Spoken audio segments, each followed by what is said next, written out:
friends, welcome to Suji's சமையல். இன்னைக்கு நம்ம பார்க்க போற ரெசிபி என்னன்னு பாத்தீங்கன்னா ராஜ்மா கறி. இது வந்து என்ன ஒரு பஞ்சாபி குசைன்ல இருக்கிற ஒரு டிஷ் இது. ஸோ பெரிய பெரிய ஹோட்டல்ஸ்க்குலாம் நீங்கள் போனீங்கன்னா இது வந்து என்ன உங்களுக்கு ப்ரிப்பேர் பண்ணி கொடுப்பாங்க. ஆனால் இது நம்ம வீட்டிலேயே ரொம்ப சுலபமாக நம்ம வீட்டில் உள்ள பொருள் வச்சே வந்து என்ன நம்ம ஈஸியாக ப்ரிப்பேர் பண்ணிடலாம். அது நிறைய பேருக்கு வந்து என்ன தெரியாது. அண்ட் இதோட டேஸ்ட்டும் பார்த்தீங்கன்னா ரொம்பவே சூப்பராக இருக்கும். இது வந்து என்னென்னா உங்களுக்கு ராஜ்மா இல்லை அப்படின்னா கிட்னி பீன்ஸ் இல்லைனா பீன்ஸ் அப்படின்னு சொல்லிட்டு இதோட பேர் வந்து சொல்லுவாங்க. ஸோ கண்டிப்பாக நீங்கள் இந்த ரெசிபியை ட்ரை பண்ணி பாருங்கள். இப்போ வாங்க இந்த ரெசிபி எப்படி செய்யணுங்கிறத பார்த்துடலாம். ஃபஸ்ட்டு இந்த ரெசிபி செய்கிறதுக்கு நம்மளோட கிட்னி பீன்ஸை ஒரு நைட் ஃபுல்லாக வந்து என்ன ஒரு 8 மணி நேரம் நல்லா ஊற வச்சுட்டு ப்ரெஷர் குக்கரில் ஒரு 10 விசில் விட்டு எடுக்கணும். ஸோ இது மாதிரி வந்து என்ன நீங்கள் நசுக்குனிங்கன்னா அது வந்து என்ன உடையிற ஸ்டேஜில் இருக்கணும்.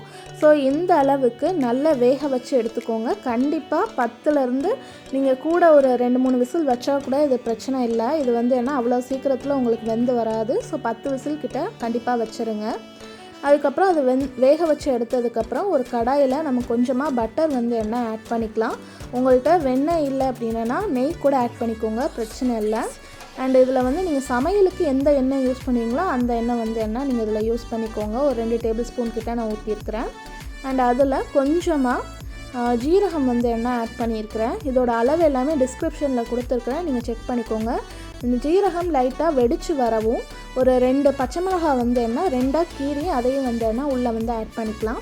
அதுக்கப்புறம் ஒரு 1/2 இன்ச் அளவுக்கு இஞ்சை வந்து இந்த அளவுக்கு குட்டி குட்டியாக வந்து என்ன நீளமாக கட் பண்ணியிருக்கணும். கட் பண்ணி அதையும் உள்ளே ஆட் பண்ணிக்கோங்க.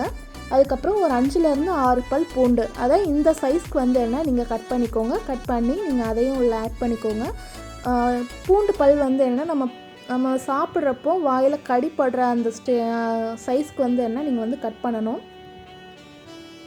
அதுக்கப்புறம் வெங்காயம் வந்து என்ன கட் பண்ணிக்கலாம். குட்டி குட்டியாக வந்து என்ன வெங்காயத்தை கட் பண்ணிவிட்டு அதையும் வந்து உள்ளே ஆட் பண்ணிக்கோங்க. நான் சொன்ன எல்லாமே அந்த சைஸ்க்கு நீங்கள் கட் பண்ணிங்கன்னா தான் இந்த டிஷ்ஷுக்கு வந்து என்ன அந்த ஒரு டேஸ்ட் அண்ட் ஃப்ளேவர்ஸ் வந்து என்ன உங்களுக்கு கிடைக்கும். ஸோ வெங்காயத்தை வந்து என்ன நீங்கள் குட்டி குட்டியாக கட் பண்ணிக்கோங்க. கட் பண்ணிவிட்டு இது எல்லாத்தையும் நல்ல ஒரு கோல்டன் ப்ரௌன் வர வரைக்கும் வெங்காயம் நீங்கள் வந்து என்ன நல்லா வதக்கிக்கோங்க. வதக்கினதுக்கப்புறம் ஒரு 2 தக்காளியை கொஞ்சம் இந்த சைஸ்க்கு கொஞ்சம் பெருசாக வந்து என்ன கட் பண்ணி உள்ளே ஆட் பண்ணிக்கோங்க. இதுவும் வந்து என்ன ரொம்பவும் நல்லா வதங்கி ஸ்மாஷ் ஆகிற வேண்டாம், லைட்டாக வாயில் கடிப்படுற அளவுக்கு இருந்தால் போதும். ஸோ இதுக்கு தேவையான அளவு உப்பு வந்து என்ன உள்ளே ஆட் பண்ணிக்கிறேன். ஆட் பண்ணிவிட்டு ஒரு 2 நிமிஷம் நல்லா ஃப்ரை பண்ணிக்கோங்க. ஃப்ரை பண்ணிவிட்டு இதுக்கு தேவையான ஸ்பைசஸ் எல்லாமே நம்ம உள்ளே ஆட் பண்ணிக்கலாம்.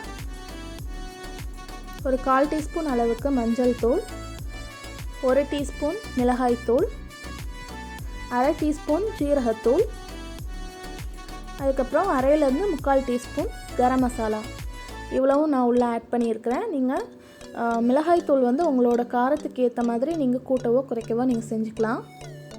ஸோ இது எல்லாத்தையும் 2லேருந்து 3 நிமிஷம் நல்லா ஃப்ரை பண்ணிக்கோங்க, வதக்கிக்கோங்க. வதக்கிட்டு இந்த தக்காளி வந்து லைட்டாக ஸ்மாஷ் ஆகிற அளவுக்கு விட்டுருங்க. விட்டுட்டு அதுக்கப்புறம் நம்ம குக்கரில் வச்சுருந்த அந்த ராஜ்மாவை அந்த தண்ணியோடு சேர்த்து, அந்த குக்கரில் நம்ம அவிச்சிருந்தோம்ல அந்த அவிச்ச தண்ணியோடு சேர்த்து உள்ளே சேர்த்துக்கோங்க. சேர்த்துட்டு இதை நல்லா மிக்ஸ் பண்ணிவிட்டு இதில் கொஞ்சமாக நான் வந்து என்ன சுகர் வந்து ஆட் பண்ணுறேன். சுகர் எதுக்காக அப்படின்னா அந்த தக்காளியோட புளிப்பை வந்து பேலன்ஸ் பண்ணுறதுக்கு தான். ஸோ உங்களுக்கு அது பிடிக்காதுன்னா நீங்கள் அதை ஸ்கிப் பண்ணிக்கலாம், எந்த ஒரு ப்ராப்ளமும் இல்லை. ஸோ இதை நல்லா மிக்ஸ் பண்ணிக்கோங்க. மிக்ஸ் பண்ணி இதை நல்லா கொதிக்க விட்டுருங்க. ஒரு 10 நிமிஷம் வந்து என்ன நல்லா கொதித்து அந்த தண்ணி எல்லாமே இந்த அளவுக்கு நல்லா ட்ரைன் ஆகிட்டு இருக்கணும்.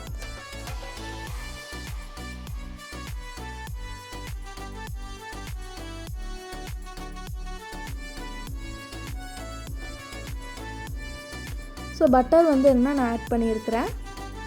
அதுக்கப்புறம் கொஞ்சமாக கொத்தமல்லி வந்து என்ன ஆட் பண்ணிக்கிறேன். ஆட் பண்ணிவிட்டு நீங்கள் அடுப்பு ஆஃப் பண்ணிடுங்க. அடுப்பு ஆஃப் பண்ணிவிட்டு இதை வந்து என்ன சர்வ் பண்ணிடலாம். நம்மளோட டேஸ்டான ராஜ்மா கறி ரெடி ஆகிடுச்சு. ஓகே ஃப்ரெண்ட்ஸ், ஒரு டேஸ்டியான ஒரு ராஜ்மா கறி எப்படி வந்து என்னென்னா ஹோட்டல்லலாம் நமக்கு சர்வ் பண்ணுவாங்களோ, ஸோ அந்த மாதிரி உங்களுக்கு வந்து என்னென்னா வீட்டில் நான் ரொம்பவே சுலபமாக எப்படி செய்யணும் அப்படிங்கிறத உங்களுக்கு நான் செஞ்சு காமிச்சிருக்கேன். கண்டிப்பாக நீங்கள் இந்த ரெசிபியை ட்ரை பண்ணி பாருங்கள்.